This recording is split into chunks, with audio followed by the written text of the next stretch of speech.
Ciao Henry, ciao, saluto a Ciao. tutti. Mick, come va l'estate? Guarda, ora sono finalmente in vacanza, quindi sono spaparanzato a guardare il Tour de France. Ecco, un altro a posto, siamo sul Tour de France. No, perché Henry è un appassionato di ciclismo ormai da ben 3 mesi a questa parte. Mick, ieri è uscito un tuo approfondimento molto dettagliato su Christian Pulisic sul tuo sito, la gabbiadorico.com o it? Oddio, me ne sono venuto Punto com, punto punto com. .com, un lapsus. Ci fai un piccolo riassunto di questo ragazzo che ieri ha fatto visite, firme, piccolo bagno di folla, insomma, dove lo vedi, come lo vedi, cosa potrebbe aver portato il Milan a scegliere proprio lui? Allora, intanto è un giocatore di qualità, il che non fa mai male. È un giocatore che ha dribbling, è un giocatore che può usare entrambi i piedi, è un giocatore che nel 4-2-3-1 o nel 4-3-3 può riempire tutti gli slot offensivi, perché volendo lo puoi utilizzare anche da falso centravanti, anche se ovviamente il meglio lo dà come esterno. Nel caso in cui venga schierato da tre quarti va verificato, perché comunque è un giocatore che non ha problemi ad arrivare dall'esterno in posizione centrale, mentre andrebbe verificata la sua adattabilità partendo già direttamente dietro una prima punta.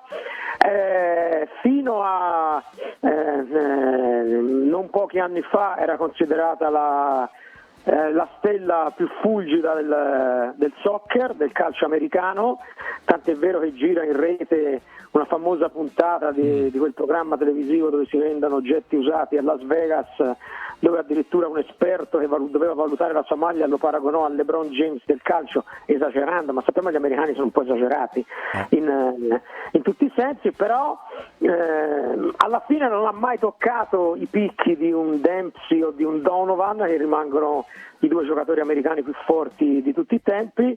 Però è un giocatore che nella prima parte della sua esperienza al Chelsea aveva fatto vedere grandi cose, anche nella famosa annata in cui il Chelsea ha vinto la sua seconda Champions League. Quindi è un giocatore di grande qualità, forte in campo aperto, l'abbiamo visto al Mondiale, secondo me può essere utile anche contro squadre che si difendono più basse, che poi è stato quello il problema dell'attacco del Milan l'anno scorso. Quindi io sono molto molto ottimista.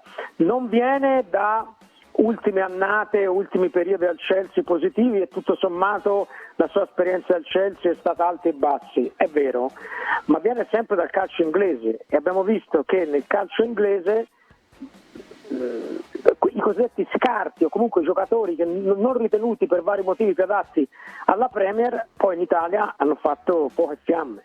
Quindi io credo che sia stato un acquisto intelligente da parte del Milan. Mick, io ho 2 o 3 domandine veloci per risposte veloci. Cioè, chi metti di fianco Olivier Giroud? Le caratteristiche dell'attaccante mi servono, non tanto un nome. Oppure se mi vuoi fare un nome per, diciamo così, a esempio di quello che tu pensi possa essere l'attaccante migliore. Ma per giocare con Giroud? No, al posto di... Al posto di Giroud.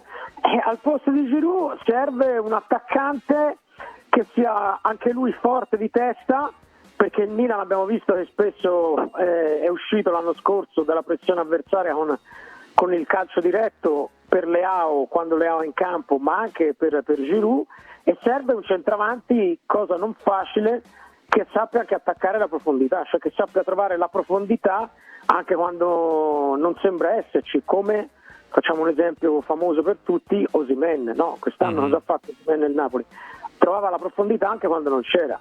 Quindi serve un attaccante completo con queste caratteristiche, e che si associ bene con Leao, perché poi diciamolo, il giocatore che deve avere più responsabilità, cioè quello che a fine anno deve segnare più gol o che ha le maggiori responsabilità di segnare in questa squadra, e rimane Leao, che è il giocatore più forte.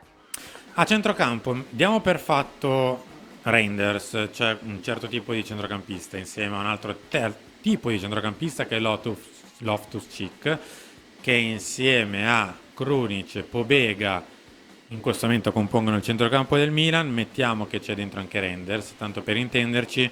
Cosa manca? Mancano Hjulman?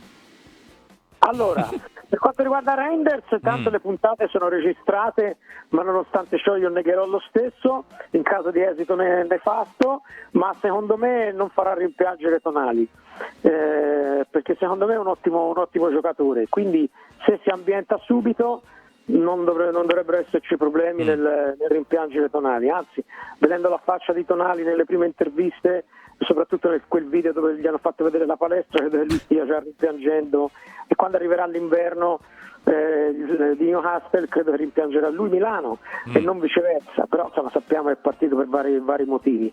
Cosa manca? Secondo me manca un Bennacer, un giocatore con quelle caratteristiche lì,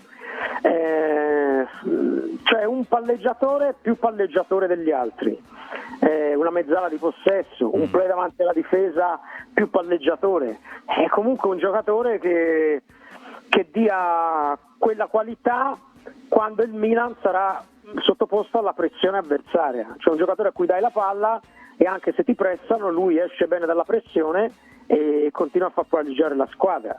Quindi io andrei su un profilo del genere, anche perché Bennacer, se va bene, torna l'anno prossimo e poi vediamo in che condizioni torna, e poi fra tornare ed essere in condizione di giocare, di tenere 90 minuti, ci vorrà qualche altra settimana.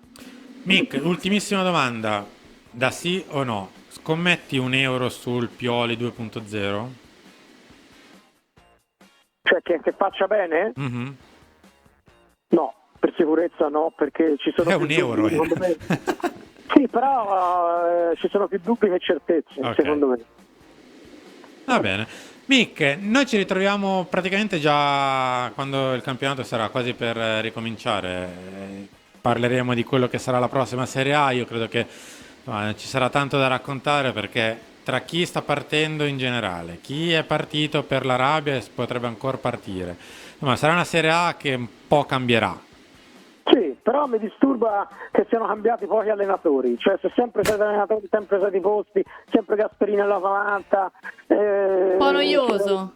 È un po' noioso, avrei preferito Ok. un turnover più massiccio, diciamo. Va bene. Mick, buone vacanze. A voi, un saluto a tutti. Ciao, Ciao, Mick. ciao. Ciao, lo salutiamo. Michele Tossani della Gabbiadorico.com.